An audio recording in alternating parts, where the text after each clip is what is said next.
Welcome, everyone. My name is Joe. And my name is Dan. And Dan, what do we have today? Well, I'm responding to a question that Joe asked me, what my thoughts are about the U.S. and immigration laws. And I'm going to answer him and answer the viewers. You see, those who write immigration laws in the U.S., they never read Goldilocks and the Three Bears. You see, Joe Biden's policies were like the mama bears. They were too soft, and a lot of consequences happened. I think Trump's policies are like the papa bears. They're too harsh, and a lot of bad consequences happen. And I look for that compromise, the baby bear, just right. And so people ask me, which president did I think had the most reasonable immigration policies? They're shocked when I say Ronald Reagan. Both conservatives and so-called liberals are shocked. And I say, no, it's true. Ronald Reagan and Bush Sr. had immigration policies today that Republicans wouldn't dare have now. And I would like to show. Please roll.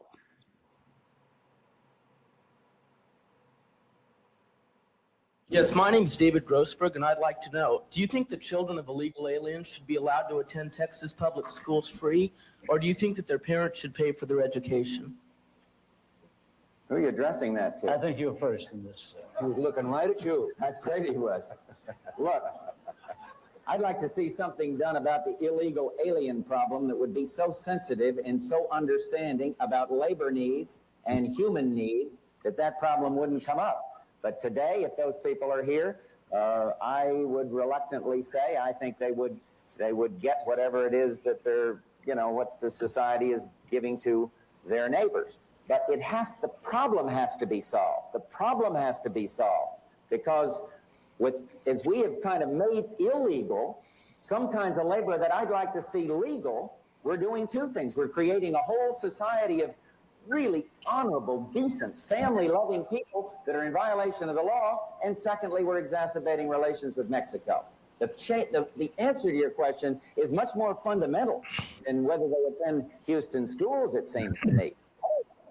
If they're living here, I don't want to see a whole, I think it's 6 and 8 year old kids being made, one totally uneducated and made to feel that they're living with outside the law. Let's address ourselves to the fundamentals. These are good people, strong people. Part of my family is a Mexican. Yes, I agree. I like the idea that when people come and they contribute to a society and they pay taxes and all, but please continue. Let's see the rest of it.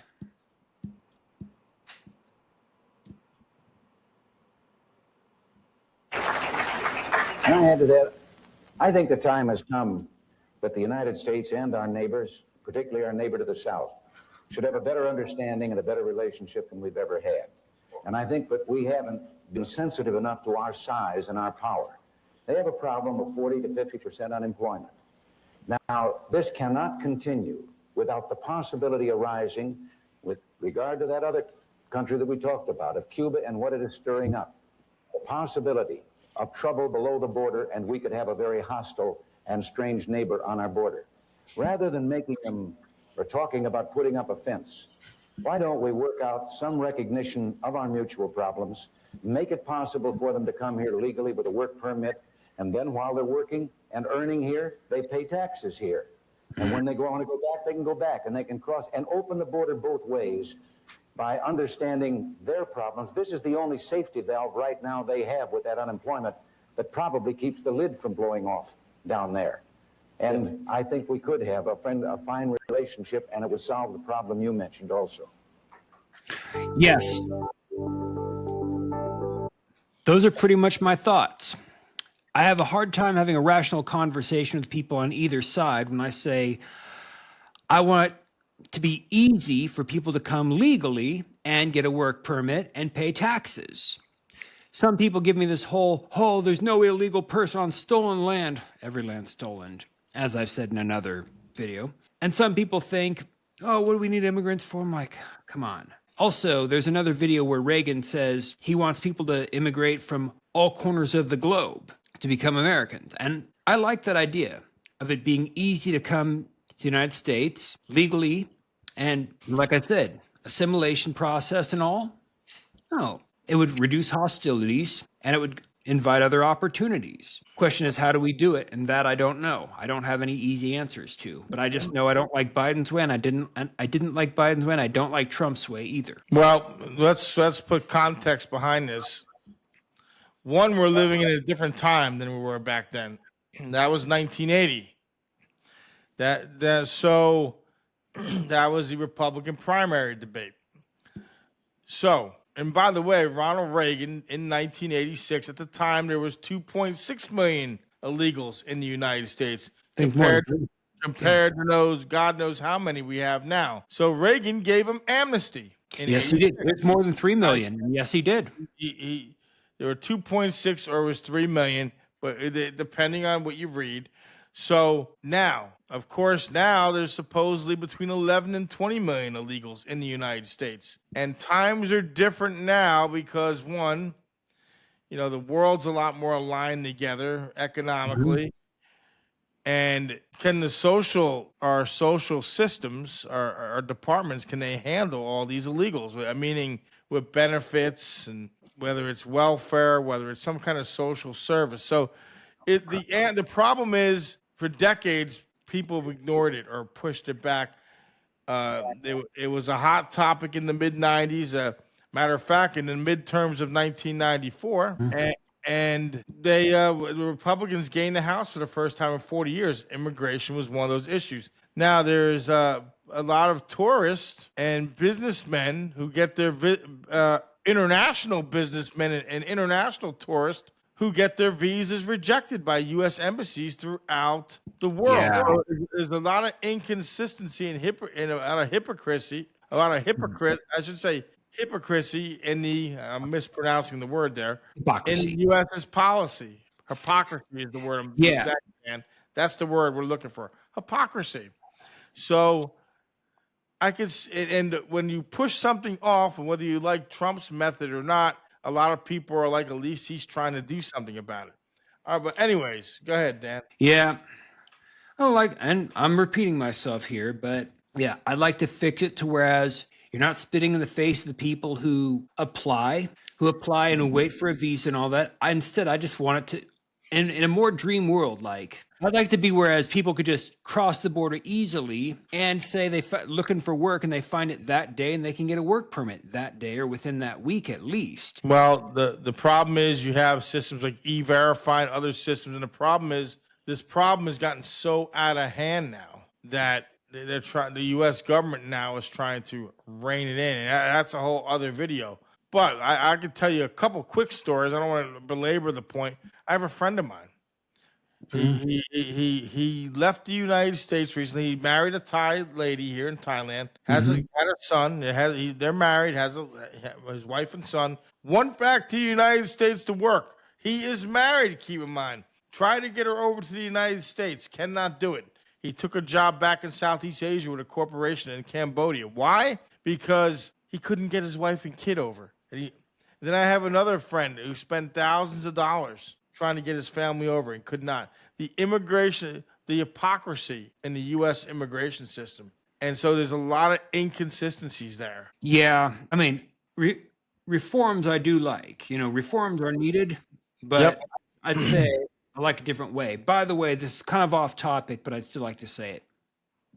Back in 2010, I was staying at a hostel in Chicago, and someone from the Netherlands asked me a very valid question. She asked me about immigration laws in the U.S. I said, okay, sometimes it gets too loose, whereas international traffickers of all kinds, criminals of all kinds, go across, they smuggle things. Drugs, that's one thing, but humans is another. Now, and I say when it's too loose, it's inevitable that people take advantage. But then the other side of it, when it's too tight, not only do people who are legally there, if they're Latino, get harassed, but even people who were born in the United States who are Latino or just look Latino get harassed by immigration groups. I mean, by immigration authorities and all that. And I don't like either extreme. It goes both ways. The problem is, and people are gonna hate that I'm saying this. I get it. I feel bad for people that are honestly coming across to try to get a job or a better life. But the key word is illegal. It's illegal. And I get it. And I believe it or not, I get it. If I was in their position, I'd probably do the same thing. But then you have the other side. People are taking advantage. We're taking advantage of the border. What about human trafficking? That's And what I'm saying. there were human traffickers charging 20,000 USD for illegals to get into the United States. Yeah, I'm no fan of human trafficking either way, but and that's And what again, there's tons of articles out there, folks. We're not going to sit here all night. Again, I'm for legal immigration. We do need legal immigration.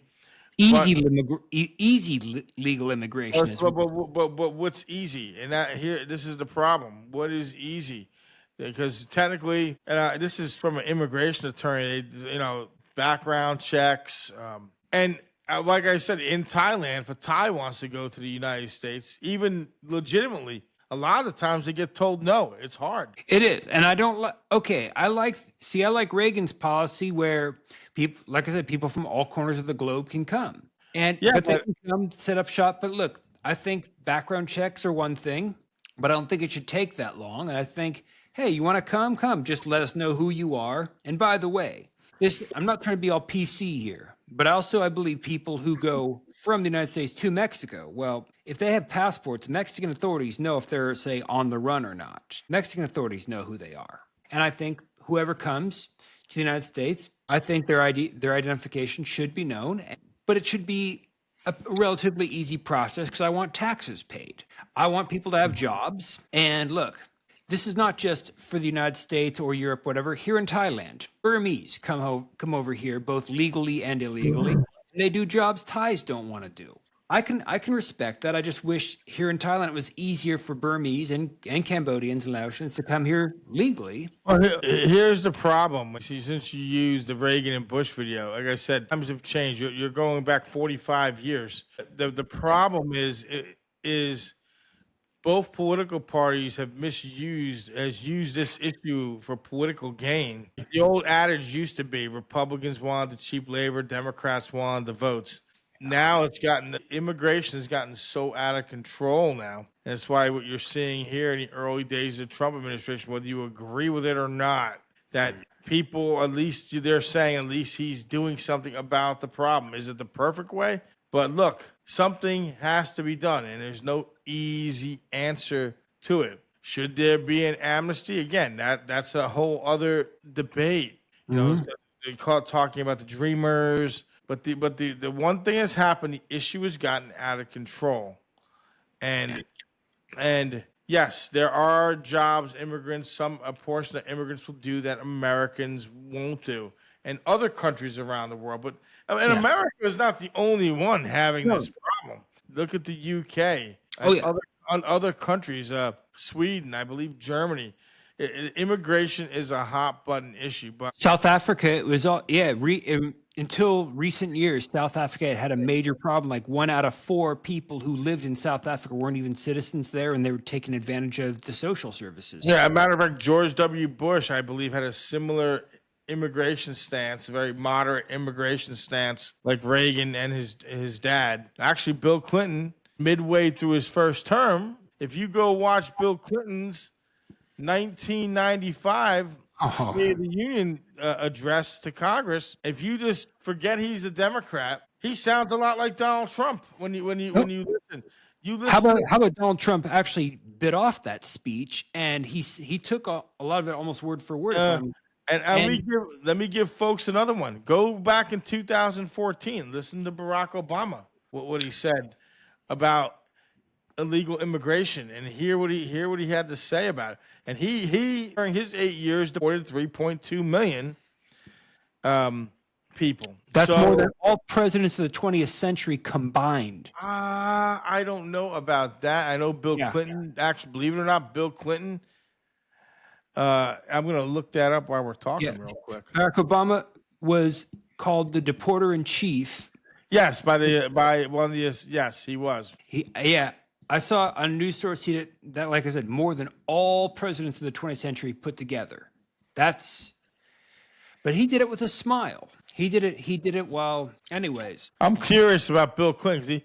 All right, according to this, Bill Clinton deportation surge reached over 5.3 million, according to what I'm looking at here. and some in his first term, and peaked at 6.9 million in his second term. Some say Bill Clinton had up to 12 million. I'm looking at surprising statistics under U.S. presidents. Let's see, deportations under Clinton reaching during his first term for over 5.3 million. I'm rounding the number off, and at 6.9 million his second term. So okay, I mean, I did not. I'm not going to get into debate over it. I mean, let's see. Yeah, so yeah, it's an interesting number. You know, and again, I'm not going to get into that. But here's what we can agree on. Yes, if you look at that debate, Vice President Bush and for future President Reagan, because this was April 4th, 1980, I believe, they had a moderate position on immigration. Yes. Moderate. That's more like they would be considered leftist by today's standard. But again, immigration was a problem slightly, but there wasn't the numbers that we have now. Because remember, in 1986, Tip O'Neill, one of the last things Tip O'Neill did before he retired as Speaker of the House, Reagan and Tip O'Neill made a deal. And that deal was to give amnesty to 2.6 million illegal immigrants. That's what they thought was in the country at the time. Compared to now, we don't even have some say 11 million, some say 20 million. I guess the official number's 11. So that's a big difference between then and now. Yeah, I don't know the exact numbers. And like I say, I'd just like conditions where it's just very easy, where someone could wake up one morning and say, hey, yeah, of course. In a perfect world, of course. Yeah. But Dan, if I overstay in Thailand, what's going to happen to me? You're going to get fined, then you're going to get deported. Exactly. I'm in Thailand. Personally, I don't agree with the 90-day report. I wish they didn't have it. But guess what? I do it because why? Yeah. It's the law. Because it's the law. We came here, although we're expats and all that, and it's a little different. We are from more developed countries, but still, even if I went to a richer country, whether I went to a richer or poor country, I still got to obey the law. If I go to Japan, guess what? I'm going to follow the law. If I go to Saudi Arabia or Kuwait or whatever, I don't like their laws. But if I'm going to go there and earn money, I'm going to have to obey because I don't want to go to jail. Thank you. I remember when I was still contracting in Iraq, I had to fly through Turkey. Even though I wasn't going to be in Turkey a day, guess what? I still had to pay for a visa. Yes. I don't know. I still had to go pay for a visa for some odd reason. But you know what? I went and did it. Why? Because I'm on their land. Yeah. And I get it. There's poor immigrants. There's people that are struggling. But we have to have some sort of immigration standard. Sure. Speaking of Turkey, by the way, you mentioned the UK and Germany. The city that I saw that got hit the most with migrants and refugees is Istanbul. That is the worst by far in Europe. Well, yeah, it could be. You could be right. I don't have those numbers in front of me, but yeah, immigration is a problem. Yes, I understand that position, and it'd be considered a very liberal position by today's standards. And again, look, I do think we just need a coherent immigration policy. And politics need to be put out of it, and both sides need to stick to it and quit playing a political hot potato with it. Fair enough. Well, that's all I've got to say. Joe, do you have anything more to add to this? No, I'm good, and I hope people like the video. All right, folks, please remember to like, subscribe, share, and bang the notification bell. All right, folks, have a great evening or day wherever you're at in the world. Take care.